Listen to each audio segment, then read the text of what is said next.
thank you. Well, schools across the country are dealing with a weighty issue: obese students. According to the Centers for Disease Control and Prevention, in 2010, more than a third of kids in this country were overweight or obese. But are some schools taking the fight against fat too far? Heather Hegedus from our Fox affiliate in Boston has this story. Cameron Watson is hardly a video game playing, cell phone texting 10-year-old. I don't like sitting inside doing nothing.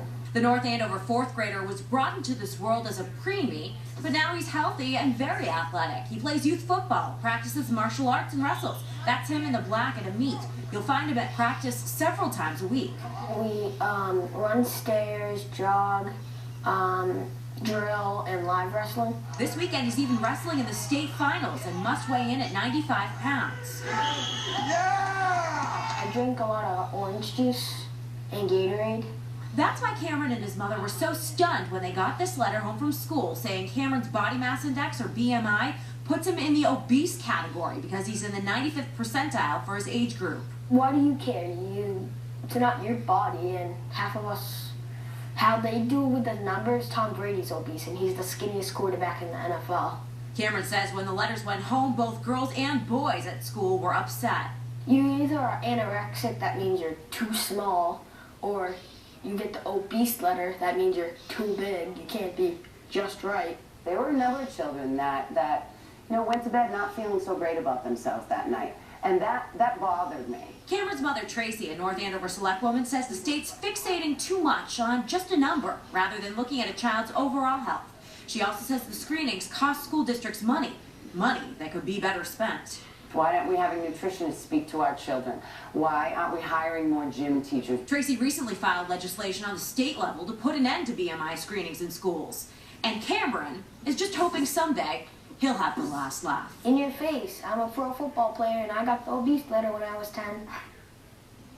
You gotta love his attitude. All right, we contacted North Andover Public Schools for comments. So far, no direct response, but we did find this statement on the district's website regarding the body mass index screening program. It reads in part, quote, in accordance with the Massachusetts Department of Public Health, schools are required to perform height, weight, and body mass index screenings for students in grades 1, 4, 7, and 10, and send home the results to parents and guardians. The purpose of the screening program is to give parents additional information about their child's weight status and ideas for living a healthy life. The statement continues, quote, BMI does not tell the whole story about a child's health status. So, are schools overstepping their bounds or doing an important service in the fight against childhood obesity? Joining us now for a fair and balanced debate, radio show host and Fox News contributor Mike Gallagher from The Mike Gallagher Show, and radio show host Mark Levine from The Mark Levine Show. Gentlemen, welcome to you both.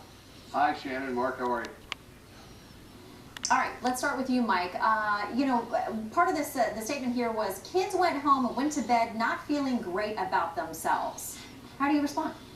Well, I mean, I'm going to go out on a limb here and wish that schools, educators worried about education.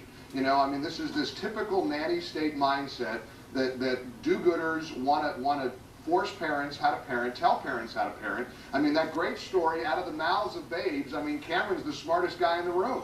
Here's Cameron saying, it's my body, leave me alone. He's got a loving parent, he's got a loving mom on the scene. I mean, this is the overreach of the government. It shouldn't surprise us, I guess, in the state of Massachusetts. I was intrigued, Shannon, when you read the report and said that they do these testings of grades 1, 4, 7, and 10. Well, what about 2, 3, 8, 9, and 11, and 12? I mean, it's arbitrary, it's capricious, it's nonsensical. Again, take it from a parent. Stick to reading, writing, arithmetic. Let's educate kids. Let's not get into the kitchen of every child who goes to school in Massachusetts or elsewhere. Mark, is this too nosy, or is it something schools need to be doing? I think it's something when 1/3 of all kids are obese that parents need to know maybe affect their kid. Now, Cameron's a special kid. He's in the state wrestling championship. He hits a punching bag like a boxer. He wrestles, he plays football, he works out. He has a lot more muscle than your average fourth grader. And good for Cameron,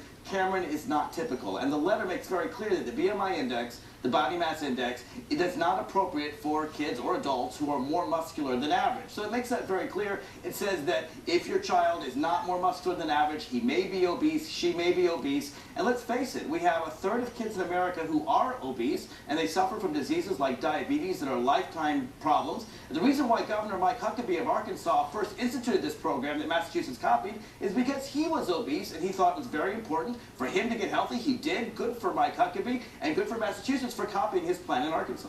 And by the way, these letters go home to kids who are underweight too. It's not just an issue of kids who are overweight. So, you know, Cameron says kids are having their feelings hurt either way, Mike.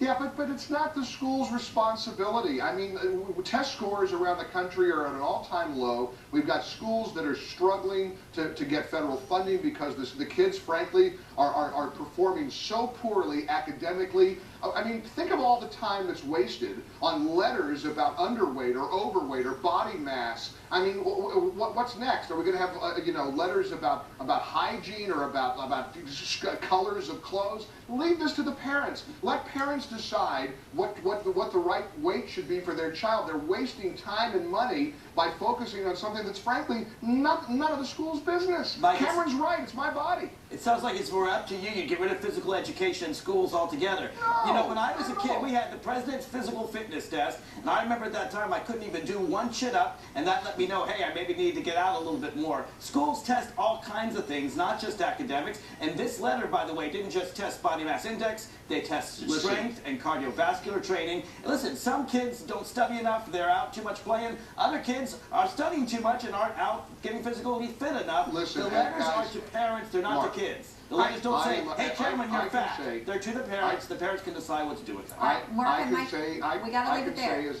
as a rail-thin person, I'm telling you, I've never met a cheeseburger I didn't like. Just leave us alone. Let us fatties be fat. All right, we'll see whether the Massachusetts School Board and Department of Health are listening to either of you. Mark and Mike, thank you very much. Thank you, Sharon. Thanks, guys. All right, it had a rocky start, but it was smooth sailing after